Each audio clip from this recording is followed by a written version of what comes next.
Around the Ozarks is now on your FM radio. Listen to Around the Ozarks mornings with Grace Gooley as I spotlight local people, stories, and podcasts, all while playing the country legends of the 90s and the hit makers of the 2000s. It's on the Ozarks Best Country, 105.1 The Bull.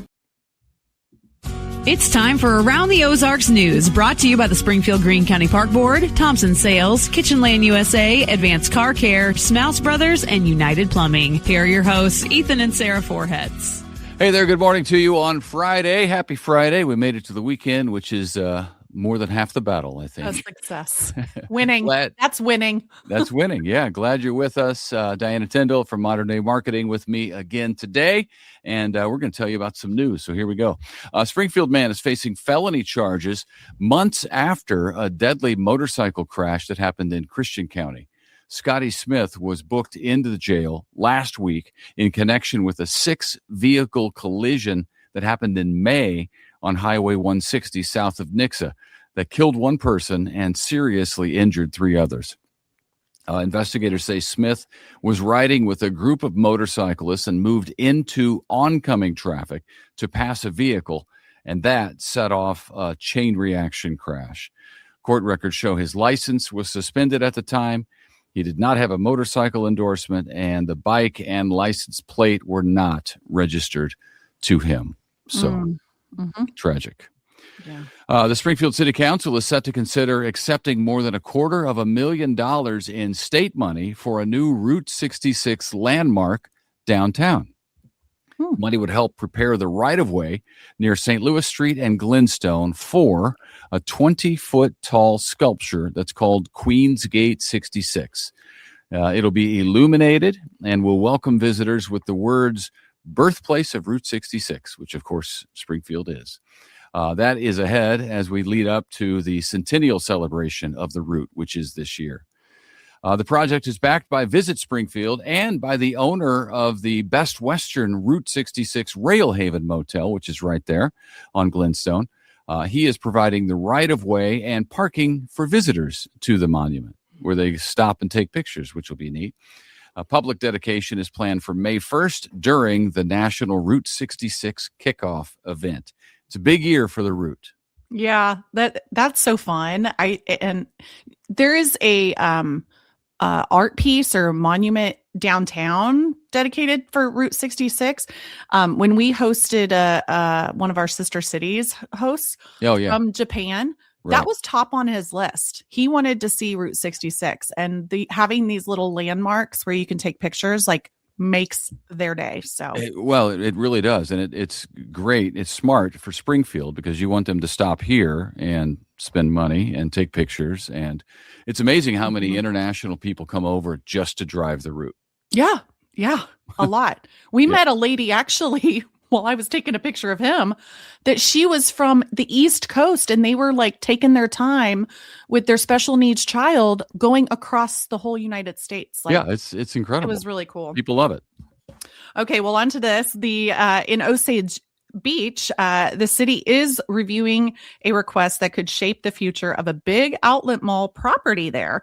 The Board of Aldermen are deciding whether to send a tax increment financing application to the city's TIF commission. The development group hopes to use the incentive tool as part of a funding package to redevelop the struggling site.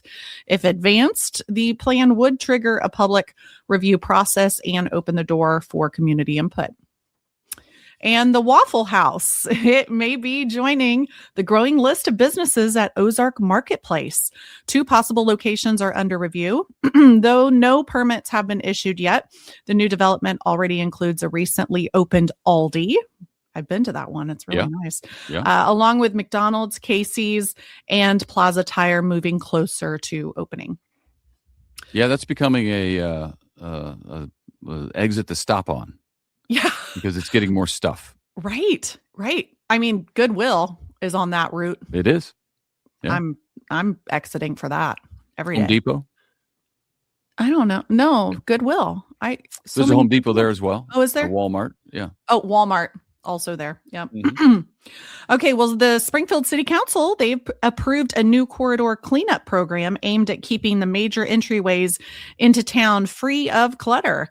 And litter, not clutter, typo on my part.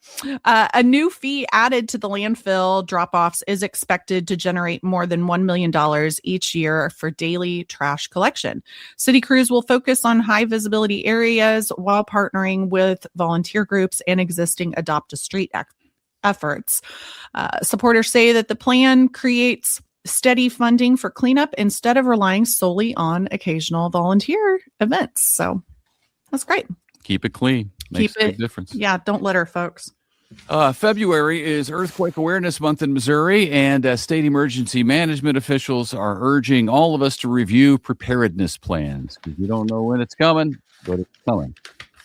Major earthquakes, of course, are rare here, but experts say it's a matter of time before a major event along the New Madrid Fault will have a massive impact, even to our area, which will, they think, become a spot for people affected to travel for shelter and for medical care, coming over from St. Louis and Cape Girardeau. Interestingly, there has been a sharp drop in earthquake insurance coverage in high-risk counties over the past 2 decades or so. They just drop insurance then? They drop there's been a drop in people having insurance for earthquakes. Wow. Yeah, okay. Which is interesting. Mm-hmm. Well, it hasn't happened yet, so it's not going to happen. But man, if you look at just go to Wikipedia and read about the New Madrid earthquake that happened a couple hundred years ago. I mean, they felt it rang church bells in Boston. Wow. I mean, it was unbelievable. I did not know that. Yeah, I don't know much about a lot, including. Well, it's worth looking up because it'll scare you straight. I'll tell you that. A piece of cinematic history is now on display in Branson at the Titanic Museum. The museum recently debuted a new gallery featuring the famous door prop that was used by Kate Winslet to, spoiler alert, survive at the end of the 1997 blockbuster movie. You can see that prop and see if 2 people could fit on it, because there's a lot of controversy about whether she could have let Jack up there as well. Anyway, you can figure that out for yourself. You can see the prop and other pieces of memorabilia from the movie, including original costumes worn in the film, through the end of the year at the Titanic Museum down in Branson. Oh, poor Jack. Poor Jack. Yeah, didn't make it. All right. Well, a Nixa High School sophomore is now ranked number 1 in Missouri after an impressive performance at a weekend archery tournament.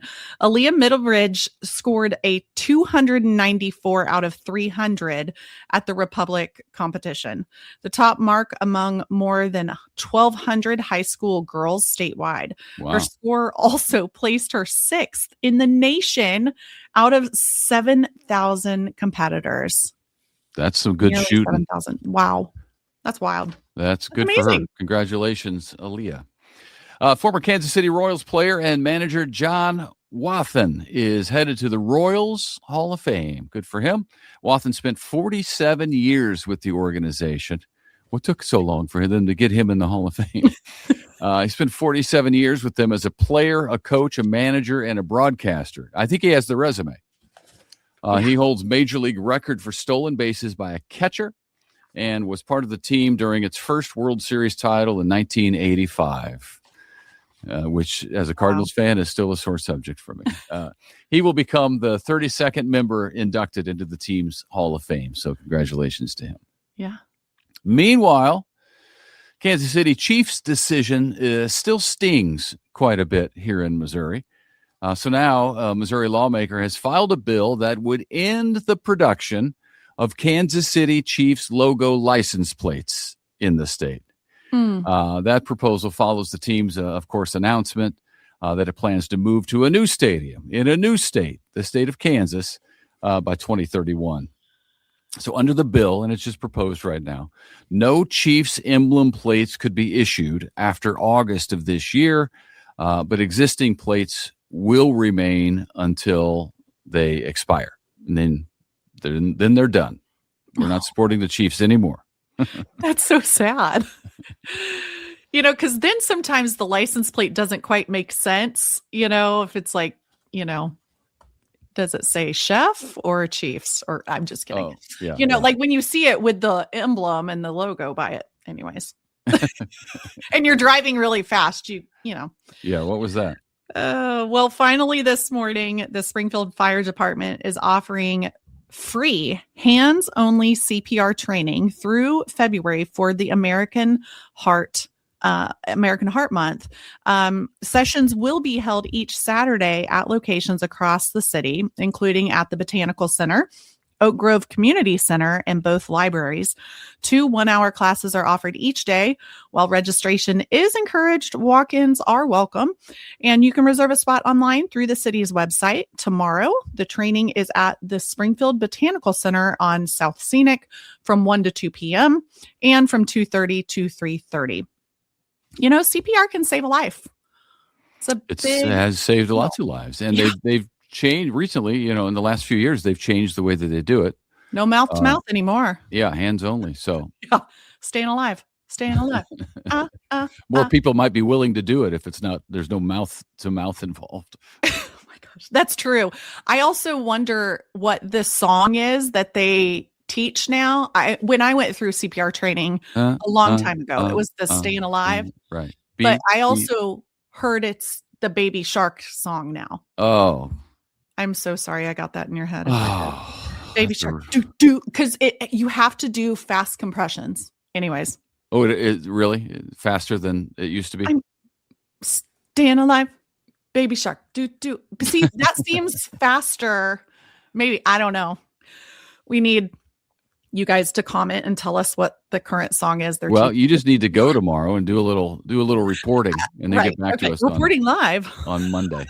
Okay. No, not live. You tell me on Monday. I don't want to be part of it. Yeah. No. I don't want to be live. All right. Big plans for the weekend?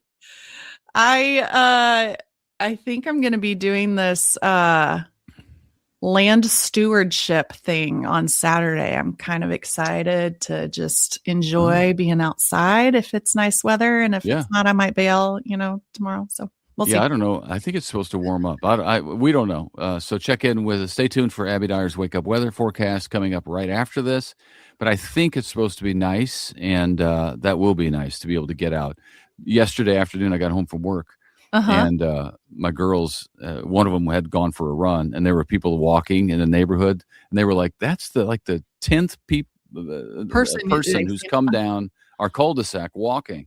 And I said, "Everybody's tired of being inside; they want to get out." So true. Yeah. And I hope Sarah has made it to Africa by now. She has. Okay. I have heard from her. She contacted me. They got in super late, so it was like 1:30 in the morning. They've been on plane forever.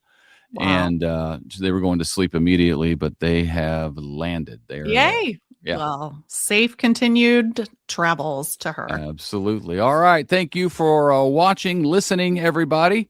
Have a fantastic weekend, and we will see you back here bright and early on Monday. Bye.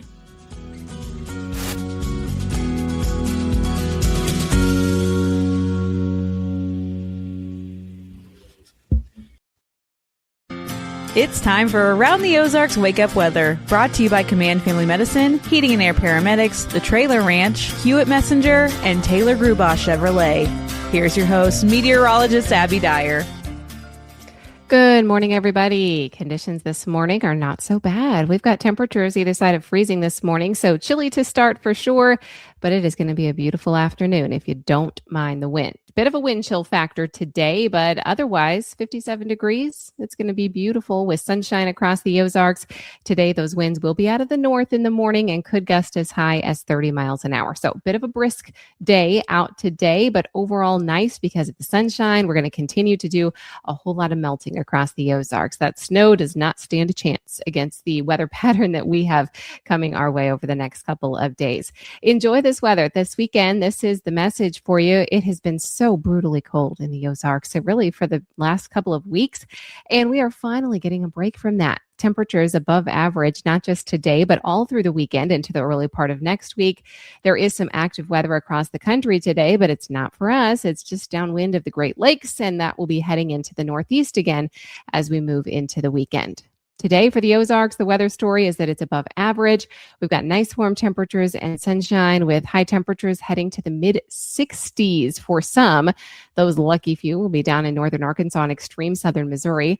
We see dry temperatures that are dry weather that's going to persist not just today, but I think we stick with the dry pattern all the way through about Monday of next week. Then Tuesday, it could be above average still, but a small rain chance does start to move into the forecast by Tuesday and Wednesday. There will be more rain in the forecast next week, so enjoy this dry stretch while you've got it. It's been a while since we've even been able to get out and take a nice walk. The changes this weekend. Like I said, today the wind is going to be a bit of a concern with the gusts near 30 miles an hour. Otherwise, the winds look okay as we head into Saturday. Saturday looks really nice. High temperature near 50 degrees. We should see temperatures that are likely going to be very mild as we head into the next several days. So when you look at this 7-day forecast, it's looking great. There will be a few folks that make it to the 60s today. I think we're just shy of that here in Springfield. A little bit cooler on Saturday to account for the north wind. High temps near 50, or at least in the low 50s. We warm right back up, though, into the 60s, maybe mid 60s possible by Sunday. By Monday, it's possible that somebody hits 70 degrees in the Ozarks, and it looks like that warmth is going to hang around for Tuesday too. Dry through this extended period as well, and then we start to introduce a rain chance back into the forecast by Tuesday of next week. But not even low temperatures will be to the freezing point, which is such a welcome sight to see after the brutal cold we had around just last weekend. Around the country, it's frigid temperatures and wintry weather making a return for the Northeast and the Mid-Atlantic today. Warmer than average temperatures are going to take place for the western 2/3 of the United States, and I am expecting this dry pattern to stick around for much of the country, not just here in the Ozarks. All right, it's time for that Around the Ozarks Wake Up Weather Brain Twister trivia question for the day. And yesterday's question was this: what is the highest air temperature ever officially recorded on Earth? Do you think it is A, 129.2 degrees Fahrenheit, B, 134 degrees Fahrenheit, C, 136 degrees Fahrenheit, or D, 140 degrees Fahrenheit? And the answer is B, 134 degrees Fahrenheit. Yes, a real recorded temperature. And right here in the USA, the highest officially recognized air temperature on Earth is 134 degrees Fahrenheit, recorded at Furnace Creek in Death Valley, California. On this date, July 10th of 1913. Some experts do debate the accuracy of a 1913 reading due to historical equipment limitations, but it remains the record in the World Meteorological Organization accepted record books. So if you picked B, congrats, 134 degrees Fahrenheit. All right, here's the trivia question that I'll leave you with for Monday morning to get in the holiday spirit. What is the name of the traditional love chocolate company that most closely associates with Valentine's Day in the United States? Do you think it is A, Godiva, B, Lindt, C, Hershey, or D, Russell Stover? You can let me know your guess. That's at the website, aroundtheozarks.com. I hope you have a fantastic weekend. If you're preparing to watch Super Bowl Sunday, hosted out in California this year, looks like the weather is going to cooperate. Generally, they hold that in places that has nice weather. And there's a small chance for a stray rain shower, but otherwise temperatures look mild and it shouldn't impact the game too much. Enjoy the weekend, and I'll be back to chat with you on Monday morning.